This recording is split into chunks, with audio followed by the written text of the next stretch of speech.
नमस्कार दोस्तों, राजस्थान सरकार ने कोरोना को लेकर एक बार फिर नई गाइडलाइन जारी कर दी है, जिसके तहत प्रदेश भर में कक्षा 12वीं तक के जो स्कूल हैं वो 30 जनवरी तक बंद रहेंगे। अब मैं आपको पूरी गाइडलाइन विस्तृत तरीके से सरल भाषा में समझाने की कोशिश करूंगा। उससे पहले मैं आपको बता दूं कि इस गाइडलाइन में जो मुख्य क्या बातें हैं वो सारी की सारी चीज़ें एक एक करके बताऊंगा, और उसके बाद पूरी की पूरी जो गाइडलाइन है वो सरल तरीके से आपको समझाने की कोशिश करूंगा। सबसे गाइडलाइन में सबसे पहली चीज़ जो है वो ये है कि शनिवार रात 11 बजे से सोमवार सुबह 6 बजे तक पूरी तरह से कर्फ्यू रहेगा, वीकेंड कर्फ्यू रहेगा, यानी रविवार को पूरी तरीके से राजस्थान है वो 30 जनवरी तक बंद रहेगा। और इसके अलावा 12वीं तक के स्कूल हैं वो प्रदेश में 30 जनवरी तक बंद रहेंगे। कॉलेज और विश्वविद्यालयों में 50% ही उपस्थिति होगी, और विवाह समारोह में मेहमानों की जो संख्या है वो घटाई गई है। पहले जो 100 की संख्या थी उसे अब 50 कर दिया है। और धार्मिक स्थल जितने भी हैं प्रदेश में वो धार्मिक स्थल सुबह 5 बजे से रात्रि 8 बजे तक ही खुले रहेंगे। इसके अलावा जो त्योहार हैं, चाहे लोहड़ी की बात करें या मकर संक्रांति की बात करें, तो वो सारे निरस्त कर दिए गए हैं। अब ये सारे त्योहार जो है अपने घरों में रहकर ही मनाने होंगे। इसके अलावा प्रदेश में जो दुकानें हैं, शॉपिंग मॉल हैं, वो रात को 8 बजे तक ही खुले रह सकेंगे। और रेस्टोरेंट जितने भी हैं, रेस्टोरेंट में 50% तक ही लोग बैठ सकते हैं। और रविवार को जैसा मैंने आपको पहले बताया कि वीकेंड कर्फ्यू रहेगा। अब मैं आपको इसके अलावा जो ये मुख्य बातें थी, अब मैं आपको एक एक चीज़ पूरी की पूरी एक एक चीज़ बताने की कोशिश करूंगा। जो सरकार ने आज नई गाइडलाइन जारी की है, इस गाइडलाइन का नाम है महामारी सतर्क सावधान जन अनुशासन दिशा निर्देश।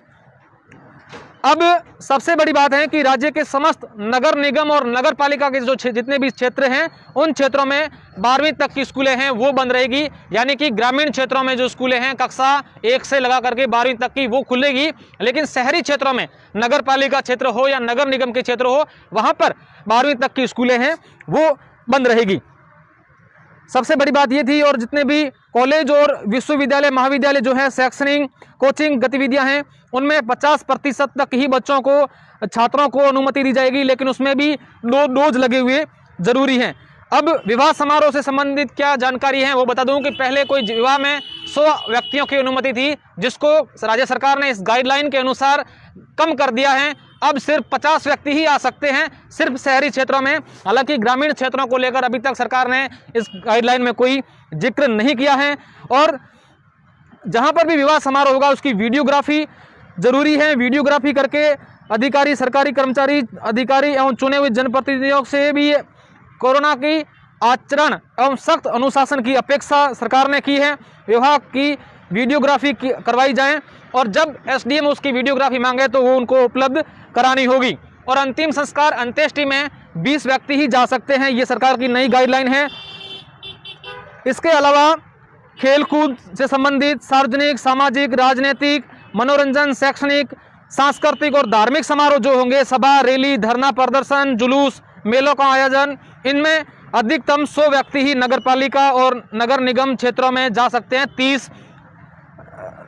30 जनवरी 2022 तक जो 100 व्यक्ति थे अब उनको 50 कर दिया, यानी किसी भी कार्यक्रम में 50 से ज़्यादा व्यक्ति शामिल नहीं हो सकते हैं। और नो मास्क नो एंट्री, ये स्क्रीनिंग, सैनिटाइजिंग, ये सारे के सारे जो पहले नियम थे वो लागू कर दिए गए हैं। धार्मिक स्थल है वहाँ पे सुबह 5 से रात्रि 8 बजे तक ही खुले रहेंगे। ये सरकार ने गाइडलाइन जो नई जारी की उसमें ये बताया है। 13 जनवरी को जो लोहड़ी होगी और 14 जनवरी को जो मकर संक्रांति होगी वो लोग घरों पर रहकर ही मनाएं, ऐसा सरकार ने नया आदेश जारी किया है। व्यावसायिक गतिविधियां, दुकानों को लेकर सरकार ने क्या आदेश दिया है वो मैं बता दूं। रेस्टोरेंट, क्लब द्वारा होम डिलीवरी की सुविधा प्रतिदिन 24 घंटे तक शुरू रहेगी, यानी कि होम डिलीवरी की जो सुविधा है उसको सरकार ने 24 घंटे चालू रखा है।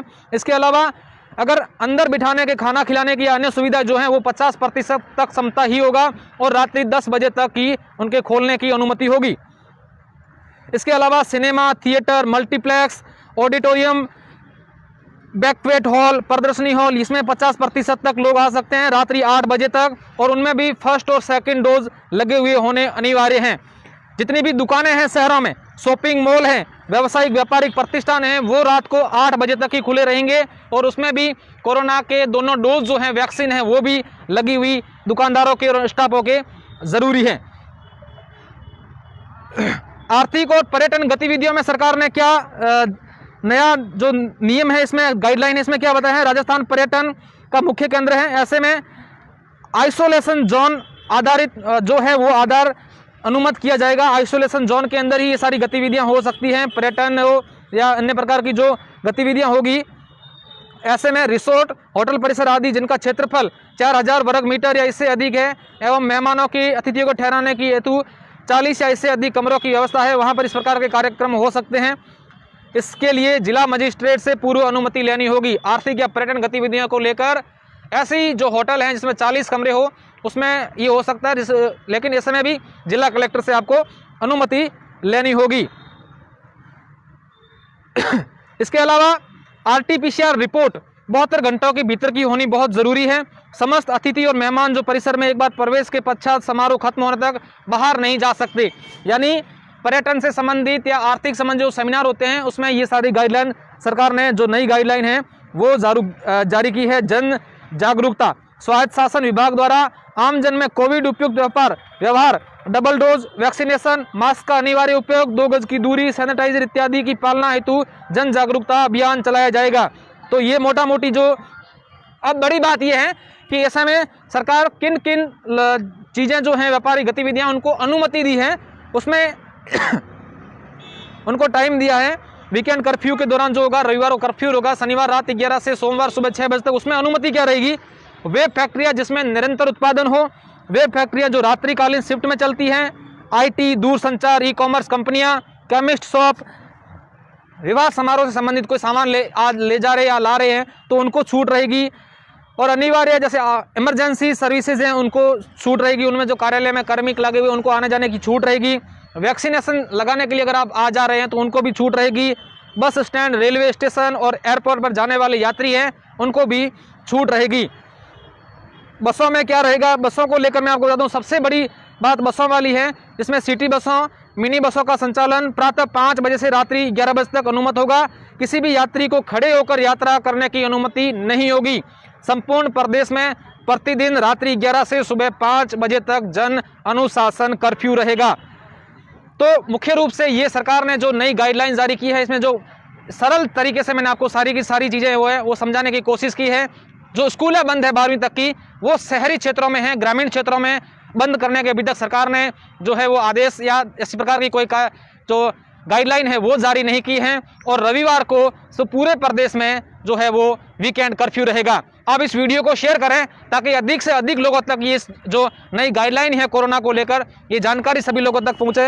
अगर आपने वीडियो अभी तक शेयर नहीं किया है तो शेयर जरूर करें। और दूसरी हमारी आप सभी हमारे दर्शकों से एक अपील है कि कोरोना की गाइडलाइन की पूरी तरीके से पालना करें। अगर आपने वैक्सीन नहीं लगाई है तो वैक्सीन जरूर लगाएं और घर से जब भी आप बाहर निकलें या घर में भी हैं तो मास्क अनिवार्य रूप से लगा कर रखें।